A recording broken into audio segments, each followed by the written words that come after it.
application နဲ့နေပြီးတော့တို့တစားထသွားတာမျိုးပဲဖြစ်ကိုယ့်ရဲ့ Facebook account ကိုလောက်ထားတော့တုံးထားတဲ့ gmail ဖုန်းနံပါတ်မရှိတော့ရင်ပဲဖြစ်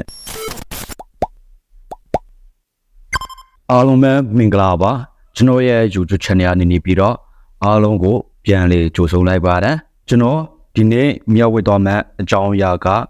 ကိုယ့်ရဲ့ Facebook password မေးသွားတာမျိုးပဲဖြစ် account က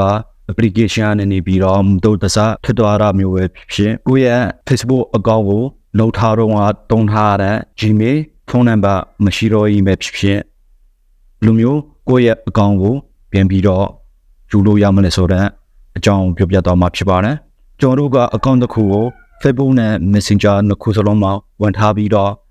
ကိုယ့်ရဲ့ Facebook account ကမတော်တဆ application နဲ့နေပြီးတော့ထွက်သွားတယ်ဒါမှကျွန်တော်တို့ဒီထားမှာကကျွန်တော်တို့ရဲ့ Messenger နဲ့နေပြီးတော့မတော်တဆပဲဖြစ်ဘလို့အကြောင်းအရာမျိုးကြောင့်ပဲဖြစ်တို့ဟာနဲ့တူထွက်သွားတာမျိုးမရှိပါဘူးကိုက Messenger application ကို clear data လုံးမှာပဲထပ်မှာဖြစ်ပါတယ်အဲ့အတွက်ကျွန်တော်တို့ရဲ့ account ကိုမတော်တဆထွက်မိသွားတယ်ခုနပြောတဲ့အတိုင်းပဲ Gmail ဖုန်းနံပါတ် password လည်းဘာတစ်ခုမှမရှိတော့ဘူးဆိုရင် Messenger နဲ့နေပြီးတော့ပြန်ယူလို့ရပါတယ်အဲ့ဒီကိုကျွန်တော်ကပြောပြသွားပါမယ် Messenger တဲ့ကိုအရင်ဝင်လိုက်ပါ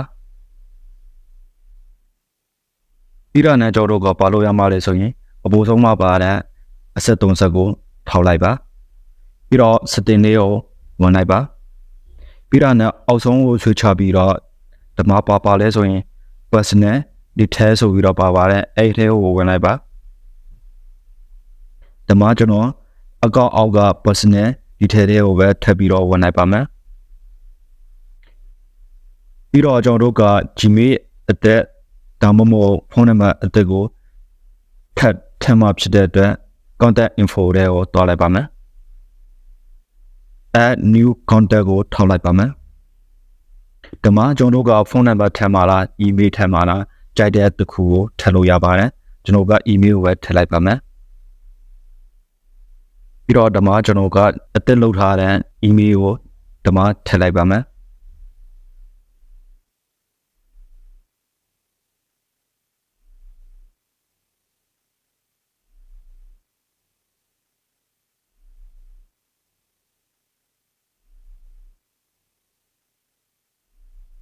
ပြီးတော့ဒီမှာကျွန်တော်တို့ရဲ့ Facebook account ကို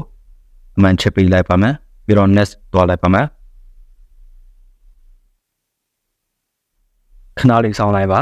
Gmail ရဲ့ကိုသူကကုန်းနံပါတ်တန်းပုတ်ပေးမှာဖြစ်ပါတယ်အဲ့ကုန်းနံပါတ်ကိုဒီမှာလာပြီးတော့ထပ်ပေးရမှာဖြစ်ပါတယ် Gmail ရဲ့ကိုသွားလိုက်ပါမယ်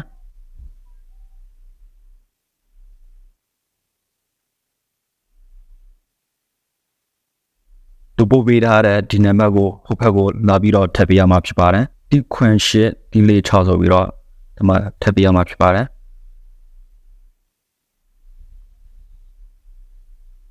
ပြီးတော့ close ကိုထောက်လိုက်ပါမယ်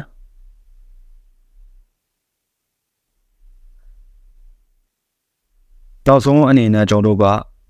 ဘာလို့ပေးရမှာလဲဆိုတော့ခုနပြောတဲ့အတိုင်းပဲ Gmail အသက်လည်းထပ်ပြီးတော့ပြီးဘာလို့ဖို့လို့လဲဆိုရင်ဒီမှာ password ချင်းရမှာဖြစ်ပါတယ်အဲ့ဒီအတွက်ဒီမှာ password and security ထဲကိုဝင်လိုက်ပါမယ်အပေါ်ဆုံးကချင်း password ကိုထောက်လိုက်ပါမယ်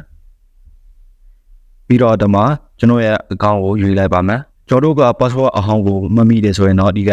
ပြောင်းလို့ရတယ်ဒါမှခုနပြောတဲ့အတိုင်းပဲကျွန်တော်တို့ဒီလိုမျိုးလုပ်တယ်ဆိုတာ Gmail လည်းမရှိတော့ဘူးဖုန်းနံပါတ်လည်းမရှိတော့ဘူး password လည်းမမိတော့လို့ဒီလိုမျိုးလုပ်တာဖြစ်တဲ့အတွက်ဒီမှာကျွန်တော်တို့က forgot your password ကိုထောက်ပေးရပါမယ်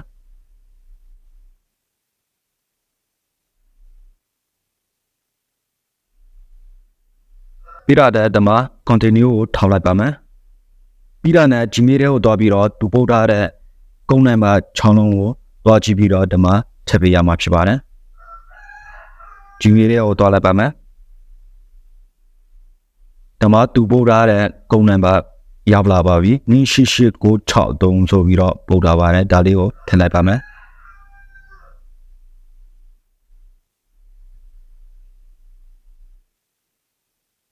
continue ကိုထောက်လိုက်ပါမယ်ရပါပြီ password အသက်ကိုထည့်ပြီးတော့ဝင်လို့ရပါပြီဒီမှာ password အသက်ကိုလုပ်လိုက်ပါမယ်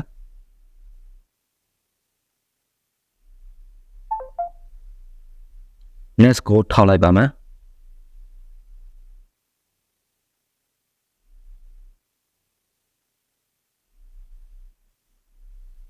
ရပါပြီ Facebook တွေကိုဝင်လိုက်ပါမယ် Facebook တွေကိုဝင်ပြီးတော့ခုနကကျွန်တော်ထည့်လိုက်တဲ့ gmail အသက်နဲ့ password အသက်ကိုထည့်ပြီးတော့ဝင်ပြပါမယ်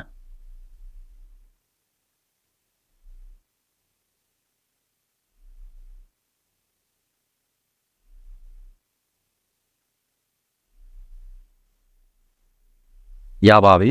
အားလုံးလည်းအဆင်ပြေကြမယ်လို့မျှော်လင့်ပါတယ်ကျွန်တော်ရဲ့ YouTube channel ကိုလည်း like and subscribe လုပ်ပြီးတော့ပုံမမေ့ပါနဲ့ဦးဗျ